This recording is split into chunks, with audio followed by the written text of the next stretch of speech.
6명의 남성이 모스데일 동굴의 좁고 복잡한 통로로 들어갔습니다. 중요한지도 제작 작업을 돕기 위해서였죠. 그들은 그날 하루가 모험으로 가득할 거라 기대했지만 그들을 기다리고 있었던 건 상상도 못한 끔찍한 현실이었습니다. 지금부터 그 비극적인 사건의 내막을 함께 들여다보겠습니다. 1967년 6월, 연령의 탐험가들이 영국 요크셔 데이스에 위치한 모스데일 동굴 시스템에 들어섰습니다. 그들의 목표는 아직 충분히 탐사되지 않은 깊은 통로들을 조사하고 향후 지도 제작을 위해 길을 정리하는 것이었죠. 이 통로들은 동굴 탐험 기준으로 보았을 때 제대로 기록되지 않은 상태였지만 팀을 이끌던 2명의 리더는 자신들의 길 찾기 능력을 확신하고 있었습니다. 조심스럽게 발걸음을 옮기던 26세의 리더 데이브 애덤슨과 그의 친구 제프 비어는 이미 여러 차례 모스데일 동굴을 탐험한 경험이 있었습니다. 이 동굴은 일반적인 관광용 동굴과는 전혀 달랐습니다. 사람이 완전히 서 있을 수 있는 공간은 거의 없었고 대부분은 몸을 기어서 지나가거나 젖은 틈 사이를 비집고 통과해야 하는 고된 구간들 뿐이었습니다. 좁은 공간은 바위와 진흙으로 가득 차 있었고 그만큼 이동은 더 힘들었습니다. 그래서 몇 시간쯤 지나자 계획대로 4명의 팀원 남성 2명과 여성 2명이 먼저 되돌아 나왔습니다. 그 중에는 데이브 애덤슨의 약혼자 모락 포브스도 있었습니다. 그녀는 한 달도 채 남지 않은 결혼식을 손꼽아 기다리고 있었죠. 이번 탐사는 단순히 가벼운 동굴 탐험을 목적으로 한 것이었고 그녀와 다른 3명의 캐주얼 탐험가들은 오후 5시쯤 동굴을 빠져나왔습니다. 한편 데이브와 제프는 나머지 4명의 동료들과 함께 동굴 깊은 곳으로 더 들어갔습니다. 그들과 함께 장비와 도구를 챙기며 탐사를 이어간 동료들은 콜린 비커스, 존 오그던, 그리고 불과 17살의 나이였지만 최고의 실력을 자랑하던 빌 프레이크스였습니다. 이 시점에서 탐험가들은 마라톤 패시지라 불리는 먼 구간을 기어가기 시작했습니다. 이 통로는 이름처럼 길고 숨막힐 듯 좁은 구조로 길이는 무려 축구장 3개에 달하는 약 900피트, 즉 270m에 이르렀습니다. 좁은 암벽 사이로는 얇은 물줄기가 바닥을 따라 흐르고 있었고 탐험가들은 그 차가운 물 위를 엎드려 기어가야만 했습니다. 파마라톤 패시지는 단방향으로만 움직일 수 있는 구조였습니다. 폭 45cm, 높이 30cm에 불과한 이 통로는 평균 체격의 사람이 겨우 몸을 끌고 지나갈 수 있을 정도였죠. 컴퓨터 화면 정도 크기의 공간을 생각해보세요. 어깨는 앞으로 밀린 채 옆으로 돌릴 공간도 없이 완전히 눌린 자세로 기어가야 했습니다.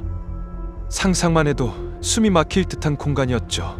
그 사이에는 단 한 군데 약 1.5m 정도 되는 작은 공간이 있어 탐험가가 잠시 몸을 펼 수 있는 구간이 존재했습니다.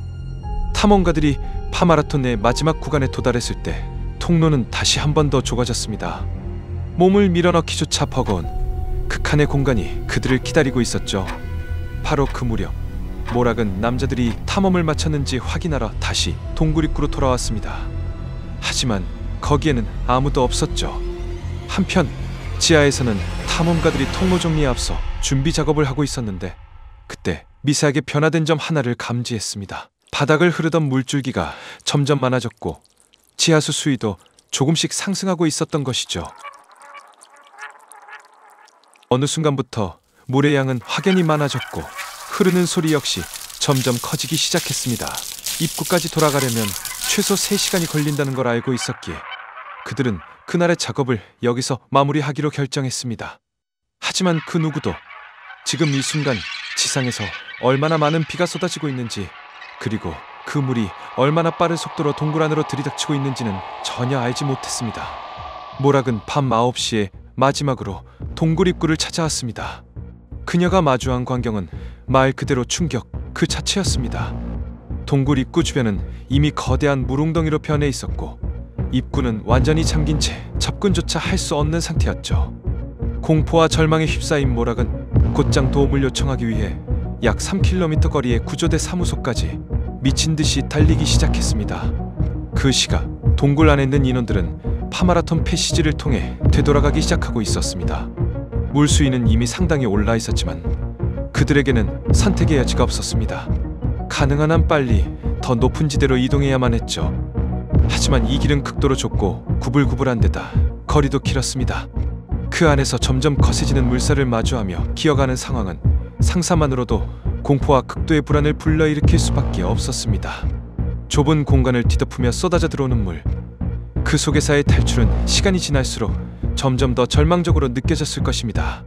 그들 중 제일 어린 마이클과 그나마 경험 많은 제프가 복귀 루트의 초입 가장 좁은 구간을 가장 먼저 통과하려 애썼습니다.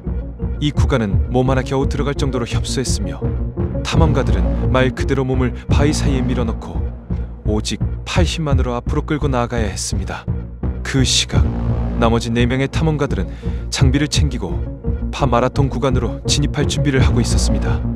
물의 기세가 점점 거세지고 있었지만 그들은 여전히 침착하게 움직이며 복귀를 위한 마지막 준비를 하고 있었죠. 제프와 마이클은 좁은 통로 안에서 직면한 급류에 큰 어려움을 겪기 시작했습니다. 물이 손 위로 차오르더니 이내 어깨 높이까지 올라왔습니다. 그들은 숨을 쉬기 위해 통로의 가장 높은 틈을 찾아 얼굴을 들이밀었고 그 사이로도 모른 것에게 밀려 들어오고 있었습니다. 그 순간 숨을 쉬는 것조차 하나의 싸움이었습니다. 데이브는 나머지 대원들을 이끌고 같은 그 비좁은 통로로 진입했습니다. 하지만 파마라톤을 지나며 그들은 앞서 지나간 동료들이 직면했던 끔찍한 현실과 마주하게 됩니다. 물은 이미 너무 많이 차올라 있었습니다. 그들은 본능적으로 얼굴을 들어 숨 쉴 수 있는 작은 공기 주머니를 찾으려 애썼지만 그 좁은 통로에는 숨을 돌릴 공간조차 남아있지 않았습니다. 그곳은 더 이상 통로가 아닌 완벽한 덫이었습니다. 그가 완전히 물에 잠기기까지는 단 몇 초도 채 남지 않았습니다. 조는 머리 위에 아주 작은 틈 하나를 발견했고 그 안에 자신의 머리와 상반신을 억지로 밀어 넣었습니다. 숨을 쉴 수 있는 마지막 공기를 향해 간절하게 숨을 들이마셨죠. 혹시 물이 더 이상 차오르지 않는다면, 이 작은 틈 속 공기만으로 버틸 수 있다면 그는 그 희미한 가능성 하나에 모든 걸 걸고 그 자리에서 숨을 죽인 채 버티기 시작했습니다. 동굴 밖에서는 본격적인 구조 작업이 시작되고 있었습니다. 입구는 여전히 거대한 물웅덩이로 완전히 막힌 상태였지만 구조대는 한 줄기 희망을 붙잡고 있었습니다. 수백 명의 자원봉사자들이 동굴 입구로 모였습니다. 그들은 물의 흐름을 막기 위해 임시댐을 세우고 펌프를 설치해 입구에 고인물을 퍼내기 시작했습니다. 그리고 일요일 오후 남성들이 동굴에 들어간 지 정확히 하루가 지난 시점, 구조대는 마침내 파 마라톤 구간까지 도달하는 데 성공했습니다. 그들은 동굴 깊숙이 몇 번이고 큰 소리로 외쳤습니다. 거기 누구 있습니까? 그러나 마침내 현실이 모습을 드러낸 것은 구조대가 통로의 가장자리에서 2사람의 다리를 발견했을 때였습니다. 그 후 구조대는 한 명씩 그곳에 남겨진 5명의 시신을 차례로 발견하게 되었습니다. 하지만 존 오그던의 시신은 이틀이 더 지나서야 발견되었습니다.